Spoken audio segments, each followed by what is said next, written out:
दोस्तों, ऐसा बहुत कम बार होता है जब किसी फार्मर रिलेटेड इश्यूज पर बात की जाती है। फिलहाल अभी कृषि बिल को लेकर बहुत ही विद्रोह चल रहा है।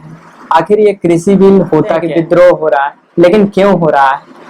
आइए आज हम बात इसी चीज पर करेंगे कि कृषि बिल पर इतना विद्रोह क्यों हो रहा है, क्यों लोग इसके बारे में बहुत कम जानते हैं। क्योंकि मीडिया वाले वो उस चीज को दिखाते हैं जिसमें उनकी टीआरपी मिले, उनको उससे प्रमोशंस मिले। उस चीज को नहीं दिखाते हैं जो रियल इशू है।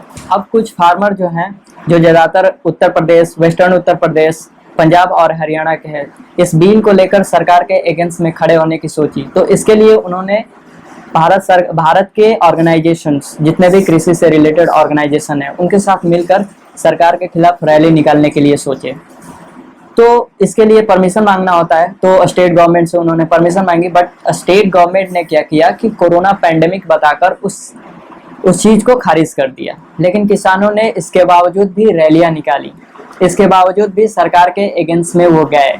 सवाल ये है कि आखिर किसान इस ऑर्डिनेंस 2020 के खिलाफ अपना विरोध प्रदर्शन क्यों कर रहे हैं, एग्रीकल्चर बिल के अगेंस्ट में क्यों विरोध प्रदर्शन कर रहे हैं, आखिर ये है क्या?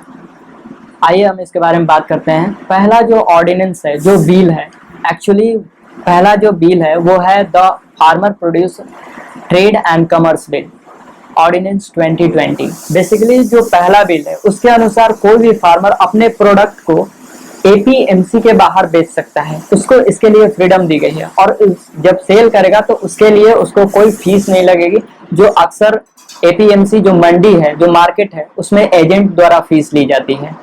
एपीएमसी का फुल फॉर्म होता है agricultural produce market committee. Basically ये स्टेट गवर्नमेंट द्वारा लाया गया था। और इसके अनुसार ये होता क्या है कि ये इंश्योर करता है कि कोई भी स्मॉल फार्मर किसी बड़े रिटेलर के द्वारा एक्सप्लॉइट तो नहीं किया जा रहा है।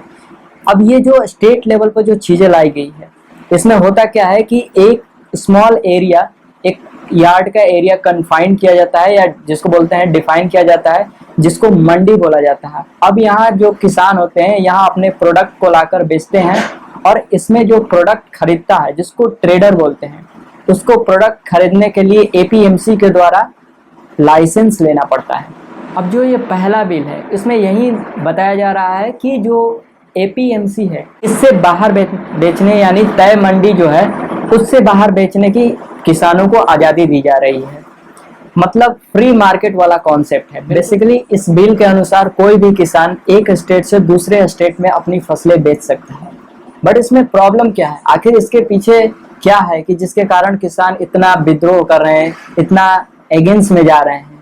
तो आइए इन प्रॉब्लम्स को नंबर वाइज देखते हैं, स्टेप बाय स्टेप, कि आखिर प्रॉब्लम क्या है। फर्स्ट प्रॉब्लम, अगर कोई फार्मर इस तय मंडी से बाहर अपने फसल को बेचता है तो इससे राज्य को, जो भी स्टेट गवर्नमेंट है, उसको रेवेन्यू नहीं मिल पाएगा, क्योंकि वो अपने प्रोडक्ट को बाहर बेच रहा है। दूसरी प्रॉब्लम, और जो सबसे इंपॉर्टेंट प्रॉब्लम है, वो है एमएसपी का डिक्लेरेशन। अब इस बिल के लाने से जो एमएसपी है, मिनिमम सपोर्टिंग प्राइस, वो लगातार खत्म होगा। तीसरा जो बड़ा प्रॉब्लम है वो है फ्री मार्केट का कॉन्सेप्ट। अगर किसी मॉडल को किसी देश में इम्प्लीमेंट किया जाता है तो उसको एक बार एनालिसिस की जाती है कि उसका ग्राउंड लेवल पर क्या इफेक्ट होगा। अब इंडिया की बात करें तो आज का जो किसान है, जहाँ तक बात की जा रही है कि एक स्टेट से दूसरे स्टेट में वो अपने फसल को बेच पाएंगे, तो इंडिया में क्या है कि एक जिले से दूसरे जिले में बेच पाने में वो असमर्थ हैं। तो सवाल ही नहीं उठता कि वो एक स्टेट से दूसरे स्टेट में वो अपने फसल को बेच पाएं। जो चौथा प्रॉब्लम है वो है कॉर्पोरेट वर्ल्ड का। अब इसमें कॉर्पोरेट वर्ल्ड आएंगे और हाई क्लास के जो प्राइवेट कंपनीज हैं वो आएंगी। अब इससे क्या होगा, किसानों के ऊपर जो एक्सप्लॉइटेशन है वो बढ़ जाएगी।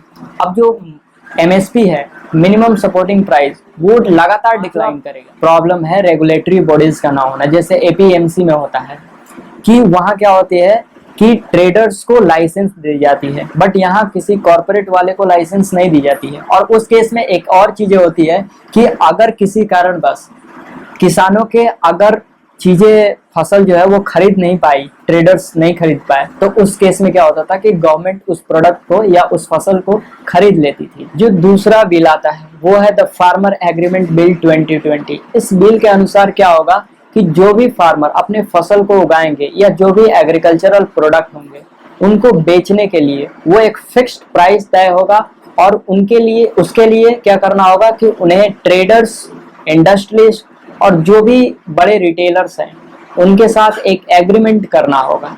अब इस एग्रीमेंट पर सरकार का क्या कहना है? सरकार का कहना है कि जो भी फसलें बर्बाद होती है, अब जो फार्मर है उनको टेंशन लेने की जरूरत नहीं है, वो सारी जोखिम जो होगा वो जिसके साथ एग्रीमेंट किया है उसको उठाना पड़ेगा।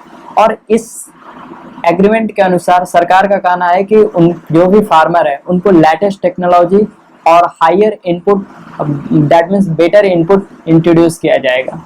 अब ये जो दूसरी बिल है इस पर विरोध क्यों हो रहा है? सबसे बड़ा सवाल है एग्रीमेंट, कि आखिर एग्रीमेंट होगा किससे? अब ये जो एग्रीमेंट होने वाला है वो किसके साथ होगा? बड़े रिटेलर्स के साथ, बड़े इंडस्ट्रियलिस्ट के साथ, बड़े कॉरपोरेट वालों के साथ, किससे होगा? सबसे बड़ी प्रॉब्लम है, अगर कॉरपोरेट वाले इसमें आते हैं तो जाहिर सी बात है कि एक्सप्लॉइटेशन बढ़ेगी, वो अपनी मनमानी करेंगे, यहाँ अपनी मोनोपोली होगी उनकी। तो सबसे बड़ी चीज है कि जो किसानों की मोल भाव करने की जो पावर है वो यहाँ डिस्ट्रॉय होती दिख रही है, मतलब डिक्लाइन करती जा रही है। तो ये सबसे बड़ी कंसर्न है इस बिल को लेकर। अब जो तीसरा बिल है वो है एसेंशियल कमोडिटी। अब ये जो पहले और दूसरे जो बिल थे इन पर ज्यादा हंगामा हुई है, तो इसलिए मैंने आपको एक्सप्लेन किया। अगर आप थर्ड बिल जो है वो आप देख सकते हैं कहीं भी। इस बिल को पूरी तरह समझने के बाद मेरे पास कुछ सवाल हैं। पहला सवाल, 80% जो लोग हैं, जो इंडिया के जितने भी फार्मर हैं उसके 80% लोग जो हैं स्मॉल फार्मर के कैटेगरीज में आते हैं।